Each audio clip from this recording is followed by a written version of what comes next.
భద్రాద్రి కొత్తగూడెం జిల్లా ములుగు జిల్లాలో ఆదివాసీ గూడెల్లో దాన ధర్మ ట్రస్ట్ ఫౌండర్ గంటా రాధా ఆదివాసీ సామూహిక వివాహాల కోసం విస్తృత పర్యటన చేస్తున్నారు.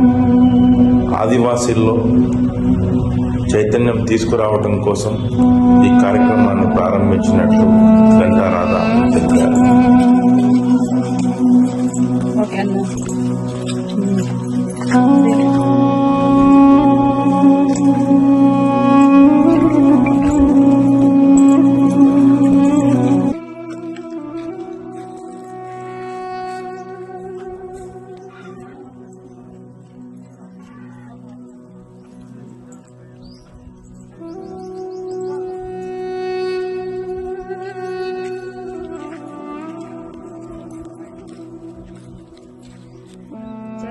చేద్దామన్నా నేను కొంచెం ఎటు నాగరం నుండి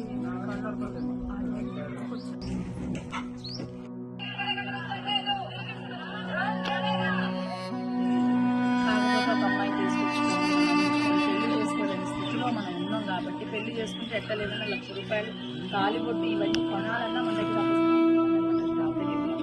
లాస్ట్ ఇయర్ చిన్నజీర స్వామిని కూడా తీసుకొచ్చేసి 165 గంటలకి ఒకే వేదిక మీద సామూహిక వివాహాలు 2 మంగళసూత్రాలు, కాలు మెట్టెలు, మెట్టెల బిల్లెలు, పెళ్లి పీటలు, పెళ్లి దండలు, పట్టు వస్త్రాలు అన్ని వేటు జట్టు ఒక్క జంటకి ₹80,000 ఖర్చు పెట్టి మనమే పెళ్లి ఇందులో చేసుకోలేని పరిస్థితిలో ఉన్నారు కాబట్టి మీ అందరికీ మా ట్రస్ట్ ద్వారా దాతల సహకారంతో సామూహిక వివాహాలు చేస్తామని గత 5 సంవత్సరాల దగ్గర సంకల్పంతో.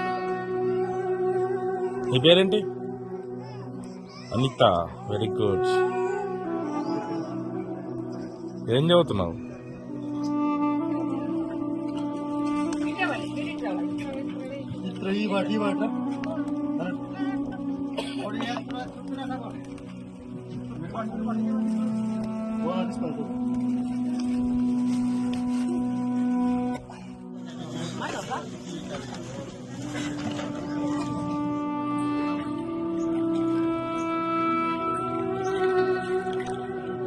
కోడి సోన బంగారం